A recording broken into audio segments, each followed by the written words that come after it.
एक बार फिर से स्वागत है आप सभी का आदर्श विद्या मंदिर क्लासेस में। पिछले वीडियो में मैंने प्रेजेंट इंडेफिनिट टेंस को पढ़ाया।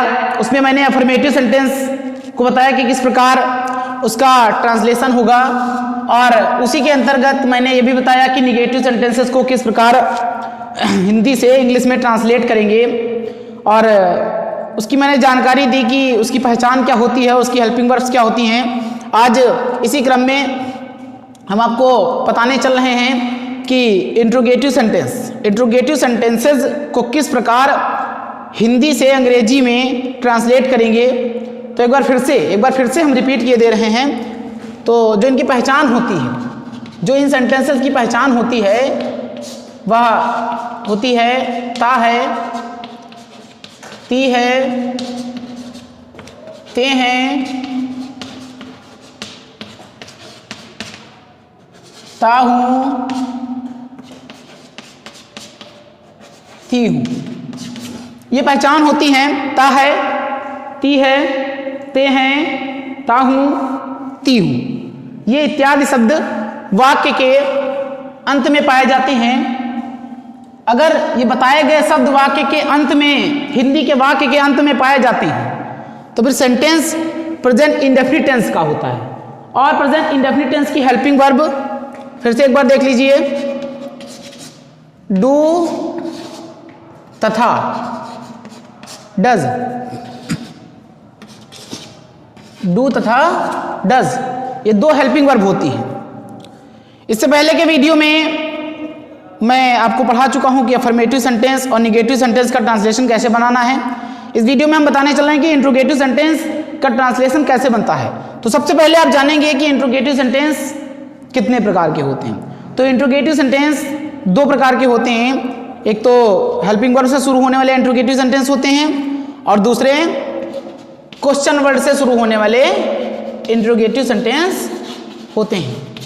तो इंट्रोगेटिव सेंटेंस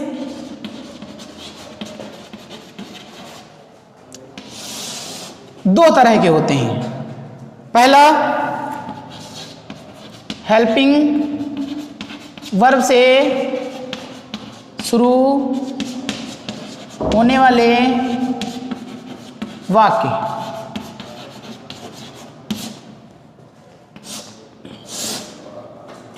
हेल्पिंग वर्ब से शुरू होने वाले वाक्य। देखिए, एक पहचान बता दे रहे हैं। हिंदी के वाक्य, जो भी हिंदी के वाक्य क्या से प्रारंभ होते हैं, जो हिंदी के वाक्य क्या से प्रारंभ होते हैं। बच्चों, गंभीरता से इस बात को समझिए। जो भी हिंदी के वाक्य क्या से प्रारंभ होते हैं, वह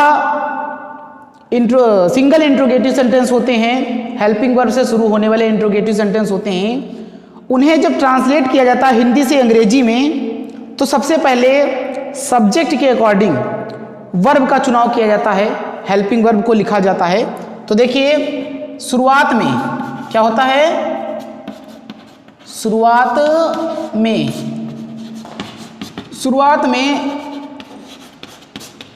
क्या शब्द होता है, क्या शब्द होता है। तो देखिए, इसका फार्मूला क्या होगा। सबसे पहले डू अथवा डज, सब्जेक्ट के हिसाब से, सब्जेक्ट हमारा एक वचन है तो यहाँ पर डज लिखेंगे, और अगर बहुवचन है तो डू लिखेंगे। उसके बाद सब्जेक्ट लिखेंगे, उसके बाद मेन वर्ब का फर्स्ट फॉर्म लिखा जाएगा। क्योंकि आपको मैं पहले भी बता चुका हूं कि डू और डज, इन दोनों हेल्पिंग वर्ब के बाद मेन वर्ब का फर्स्ट फॉर्म ही लिखा जाता है। उसके बाद ऑब्जेक्ट लिखेंगे, उसके बाद अदर वर्ड लिखेंगे, और लास्ट में फुल स्टॉप हो जाएगा। ये फार्मूला होता है। तो ये फार्मूला लिखा हुआ है, इसके आधार पर ही सेंटेंस को ट्रांसलेट करना है। फॉर एग्जाम्पल लिखा है, क्या वह एक गीत गाती है। क्या वह एक गीत गाती है। तो देखिए कौन गीत गाती है, वह। ये जो वह है ये सर्वनाम है, व्यक्तिवाचक संज्ञा है, व्यक्तिवाचक सर्वनाम है, संज्ञा नहीं है, व्यक्तिवाचक सर्वनाम है। तो ये जो पर्सनल प्रोनाउन है यहाँ पर वह के लिए पर्सनल प्रोनाउन ही का यूज किया जाएगा, सी का यूज किया जाएगा, क्योंकि यहाँ पर गाती है। ठीक है, यहाँ पर ही प्रोनाउन का यूज ना करके सी प्रोनाउन का यूज किया जाएगा, क्योंकि यहाँ पर क्या वह एक गीत गाती है, ये जो है फेमिनिन जेंडर है, फेमिनिन जेंडर, इसलिए प्रोनाउन सी का यूज किया जाएगा। और यहाँ पर देखिए एक गीत जो है ये ऑब्जेक्ट है, ये ऑब्जेक्ट है और ये ऑब्जेक्ट डायरेक्ट ऑब्जेक्ट है। तो देखिए इसे हम ट्रांसलेट करेंगे। सबसे पहले यहाँ पर कर्ता जो हमारा है सब्जेक्ट, उसके हिसाब से वर्ब लिखी जाएगी। तो आपको बताया कि मैंने बताया कि ही और सी ये किसी का नाम हो तो ये सब एक वचन कर्ता होता है। इसके लिए डज हेल्पिंग वर्ब का यूज करते हैं। तो यहाँ पर लिखेंगे डज, क्या लिखेंगे, डज। उसके बाद वह के लिए लिखेंगे शी, तो ये सब्जेक्ट हो जाएगा। तो फार्मूला जैसे कि मैंने बताया कि डज, उसके बाद सब्जेक्ट सी, उसके बाद मेन वर्ब। मेन वर्ब इसमें क्या है, जो कार्य सेंटेंस में हो रहा है वही मेन वर्ब है। तो कार्य इसमें हो रहा है गाने का, इसलिए सिंग मेन वर्ब बनेगी। तो सिंग का फर्स्ट फॉर्म सिंग ही होता है, तो लिख देंगे डज सी सिंग। उसके बाद एक गीत, ये ऑब्जेक्ट है, ए सॉन्ग हो जाएगा और लास्ट में क्वेश्चन मार्क हो जाएगा। तो does she Singh a song, इस तरीके से इस इंट्रोगेटिव सेंटेंस को ट्रांसलेट कर लिया जाएगा। इसमें अदर वर्ड नहीं है तो ऑब्जेक्ट लिखकर इस सेंटेंस को छोड़ दिया जाएगा। उसके बाद अगला सेंटेंस देख लीजिए, क्या हम ताजमहल देखने आगरा जाते हैं। लिखा है क्या हम ताजमहल देखने आगरा जाते हैं। तो देखिए यहाँ पर जो हम हैं, हम ये तो सब्जेक्ट हो गया। उसके बाद ताजमहल क्या है, ताजमहल ऑब्जेक्ट है, ठीक है। और मेन वर्ब क्या है, जाना। एक मेन वर्ब और है देखना, लेकिन ये मेन वर्ब नहीं है, ठीक है। मेन वर्ब आपका ये है जाना जो है ये मेन वर्ब है, इसको मेन वर्ब मान के चलेंगे। और जो ये देखना है इसको इन्फिनेटिव बना देंगे। टू प्लस मेन वर्ब का फर्स्ट फॉर्म सिंपल इन्फिनेटिव होता है एक्टिव वॉइस के रूप में, तो इसे सिंपल इन्फिनेटिव बनाकर लिख दिया जाएगा। तो देखिए क्या से सेंटेंस शुरू है, यहाँ पर हम आया है, हम के लिए प्रोनाउन वी लिखेंगे, इसलिए प्रोनाउन वी जो है वो बहुवचन कर्ता के रूप में यूज हुआ है, इसलिए लिखेंगे हेल्पिंग वर्ब के रूप में डू। तो लिखेंगे डू, तो डू, उसके बाद वी, डू वी। उसके बाद कार्य कौन सा हो रहा है इसमें, जाने का, तो ये बन जाएगी मेन वर्ब। तो मेन वर्ब का फर्स्ट फॉर्म गो लिखेंगे। उसके बाद Agra, go to Agra, go to Agra, तो do we go to Agra. उसके बाद ये जो देखना है इसको लिखेंगे टू प्लस मेन वर्ब का फर्स्ट फॉर्म टू सी। उसके बाद लिखेंगे द ताजमहल। तो देखिए ताजमहल के पहले जो है आपको द आर्टिकल का यूज करना है। द जो है आपका डेफिनेट आर्टिकल, उसका यूज करना है, क्योंकि जो चीज़ें संसार में अकेली हैं वो चाहे प्राकृतिक हों और चाहे मानव निर्मित संसार प्रसिद्ध चीज़ें हों, उनके पहले डेफिनेट आर्टिकल द का यूज किया जाता है। तो यहाँ पर लिखा है do we go to Agra to see the Taj Mahal, और लास्ट में क्वेश्चन मार्क। तो ये interrogative sentence single interrogative sentence कहे जाते हैं, और ये हेल्पिंग वर्ब से शुरू होने वाले इंट्रोगेटिव सेंटेंस हैं। अब आपको हम बताएंगे कि डबल इंट्रोगेटिव सेंटेंसेस को कैसे ट्रांसलेट किया जाता है। तो देखिए क्वेश्चन वर्ड से शुरू होने वाले वाक्य, इंट्रोगेटिव सेंटेंस पहला मैंने बताया कि हेल्पिंग वर्ड से शुरू होने वाले वाक्य। अब मैं बता रहा हूं कि क्वेश्चन वर्ड से शुरू होने वाले वाक्य। हिंदी के जो वाक्य होते हैं, जिन वाक्यों के मध्य में या बीच में प्रश्नवाचक शब्द पाए जाते हैं, मध्य में या बीच में प्रश्नवाचक शब्द पाए जाते हैं, उनका जब अंग्रेजी में ट्रांसलेशन होता है तो सबसे पहले उसी प्रश्नवाचक शब्द को अंग्रेजी में लिखा जाता है, उसके बाद हेल्पिंग वर्ब लिखा जाता है, उसके बाद सब्जेक्ट लिखा जाता है, सब्जेक्ट के बाद मेन वर्ब लिखी जाती है, मेन वर्ब के बाद ऑब्जेक्ट लिखा जाता है और ऑब्जेक्ट के बाद अदर वर्ड लिखा जाता है। तो देखिए इनकी पहचान क्या होती है, मध्य में प्रश्नवाचक शब्द होता है। क्या होता है, प्रश्नवाचक शब्द होता है। मध्य में प्रश्नवाचक शब्द होता है, ठीक है। अब प्रश्नवाचक शब्द जैसे आपका कौन है, क्या है, कब है, क्यों है, कहाँ है, कैसे है, ये सब आपके क्या हैं, प्रश्नवाचक शब्द हैं जो वाक्य के बीच में पाए जाते हैं। यदि वाक्य के बीच में प्रश्नवाचक शब्द पाए जाते हैं तो उसे माना जाता है कि यह क्वेश्चन वर्ड से शुरू होने वाला इंट्रोगेटिव सेंटेंस है। उसको मानकर उसी आधार पर उसका ट्रांसलेशन किया जाता है। तो इसका स्ट्रक्चर देख लीजिए, सबसे पहले जो वाक्य में क्वेश्चन वर्ड आया हुआ होगा उसी को लिख दिया जाता है। उसके बाद डू अथवा डज का प्रयोग किया जाता है अथवा डू का प्रयोग किया जाता है सब्जेक्ट के अकॉर्डिंग। उसके बाद मेन वर्ब का फर्स्ट फॉर्म लिखा जाता है, उसके बाद ऑब्जेक्ट लिखा जाता है, उसके बाद अदर वर्ड लिखा जाता है और लास्ट में क्वेश्चन मार्क, ठीक है। ये फार्मूला होता है क्वेश्चन वर्ड। उसके बाद डू डज सब्जेक्ट के अनुसार, सब्जेक्ट अगर सिंगुलर नंबर है तो डज, अगर प्लूरल नंबर है तो डू। उसके बाद मेन वर्ब का फर्स्ट फॉर्म, उसके बाद ऑब्जेक्ट और लास्ट में अदर वर्ड। इस तरह से इसका ये स्ट्रक्चर होता है। तो देखिए जैसे लिखा है, वह कब अपना पाठ याद करता है। लिखा है वह कब अपना पाठ याद करता है, ठीक है। यह ऐसे पूछ सकता है कि वह अपना पाठ कब याद करता है, वह कब अपना पाठ याद करता है, या फिर ऐसे पूछ सकता है कि वह अपना पाठ कब याद करता है। तो इस तरह से देखिए जो कब है ये प्रश्नवाचक शब्द है, ये वाक्य के बीच में आया है तो सबसे पहले इंग्लिश में उसी को लिखा जाएगा। तो कब के लिए हम क्वेश्चन वर्ड, कौन सा क्वेश्चन वर्ड लिखते हैं, व्हेन लिखते हैं। यहाँ पर जो वह है ये क्या है, सब्जेक्ट है, और जो अपना पाठ है ये जो है ऑब्जेक्ट है। पाठ जो है, ये जो पाठ है ये आपका ऑब्जेक्ट है, ठीक है। तो अपना पाठ इतना आपका ऑब्जेक्ट हो जाएगा। तो देखिए व्हेन, उसके बाद वह के लिए लिखेंगे डज। क्या लिखेंगे, डज, क्योंकि वह जो हमारा करता है वह एक वचन करता है, इसलिए हम डज लिखेंगे। उसके बाद लिखेंगे ही, वह के लिए लिखेंगे ही। उसके बाद मेन वर्ब लिखेंगे।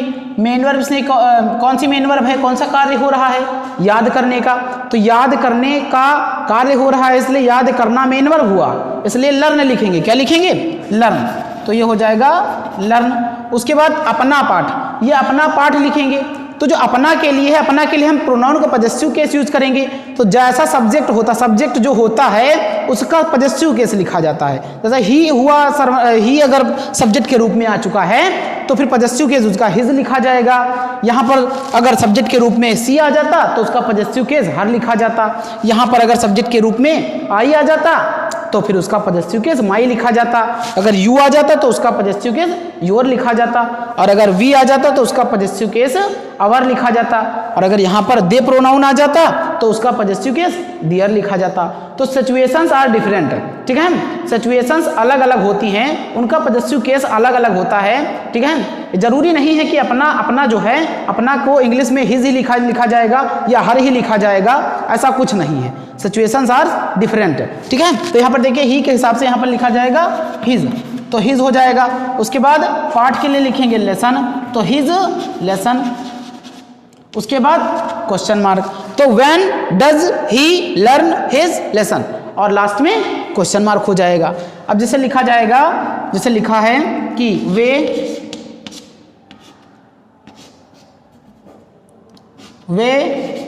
रोज कहाँ घूमने जाते हैं। जैसे लिखा है वे रोज कहाँ घूमने जाते हैं, तो यहां पर देखिए वे जो है, वे ये आपका सब्जेक्ट है, ठीक है। और जो ये जाना है, जाना, ये जो जाना है ये मेन वर्ब है, जो जाना है ये मेन वर्ब है, ठीक है। और यहां पर जो घूमना है, ये जो घूमने लिखा है ये आपका इंफिनिटिव बनेगा, टू प्लस मेन वर्ब का फर्स्ट फॉर्म। तो देखिए लिखेंगे वे के हिसाब से, यहाँ लिखेंगे सबसे पहले लिखेंगे कहाँ, कहाँ को इंग्लिश में क्या लिखते हैं, वेयर, क्या लिखते हैं, वेयर। तो यहाँ पर हो जाएगा वेयर, यहाँ पर हो जाएगा वेयर। उसके बाद डू लिखेंगे, वेयर डू। उसके बाद दे, वेयर डू दे। उसके बाद मेन वर्ब लिखेंगे, मेन वर्ब क्या है, गो, तो इसका फर्स्ट फॉर्म लिखेंगे गो। उसके बाद वेयर डू दे गो, ठीक है, कहाँ जाते हैं। उसके बाद लिखेंगे टू वॉक, टू वॉक। और उसके बाद लिखेंगे डेली, डेली लास्ट में हो जाएगा और उसके बाद एक क्वेश्चन मार्क हो जाएगा। तो where do they go to walk daily, वे रोज या प्रतिदिन कहाँ घूमने जाते हैं, where do they go to walk, और उसके बाद लास्ट में डेली, लास्ट में क्वेश्चन मार्क हो जाएगा। तो इस तरह से क्वेश्चन वर्ड से शुरू होने वाले इंट्रोगेटिव सेंटेंसेस का ट्रांसलेशन आपको सीखना है। मैंने बताया कि जिन वाक्यों की शुरुआत क्या से हो उनको सबसे पहले जब ट्रांसलेट करेंगे तो सबसे पहले हेल्पिंग वर्ब लिखेंगे, सबसे पहले हेल्पिंग वर्ब लिखेंगे, उसके बाद सब्जेक्ट, उसके बाद मेन वर्ब। और अगर इंट्रोगेटिव सेंटेंस में वाक्य के बीच में कोई प्रश्नवाचक शब्द कौन, क्या, कब, क्यों, कहाँ, कैसे, ये इत्यादि प्रश्नवाचक शब्द यदि वाक्य के बीच में आते हैं, यदि वाक्य के बीच में आ जाते हैं तो सबसे पहले इनकी इंग्लिश लिखी जाएगी, उसके बाद हेल्पिंग वर्ब, उसके बाद सब्जेक्ट, उसके बाद मेन वर्ब। इस तरह से इंट्रोगेटिव सेंटेंसेस को आपको ट्रांसलेट करना है। लेकिन एक चीज और ध्यान रखना है, इसी इंट्रोगेटिव सेंटेंस में एक ऐसे सेंटेंस आते हैं जो इंट्रोगेटिव भी होते हैं और निगेटिव भी होते हैं, जो इंट्रोगेटिव भी होते हैं और निगेटिव भी होते हैं। इसका मतलब ये है कि उसमें प्रश्न भी पूछा जाता है और भाव नकारात्मक का होता है। तो देखिए ऐसा होता है कब है, तो उस तरीके का सेंटेंस भी देख लीजिए। वह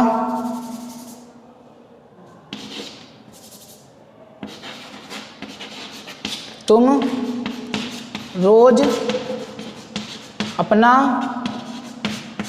काम क्यों नहीं करते हो, ठीक है।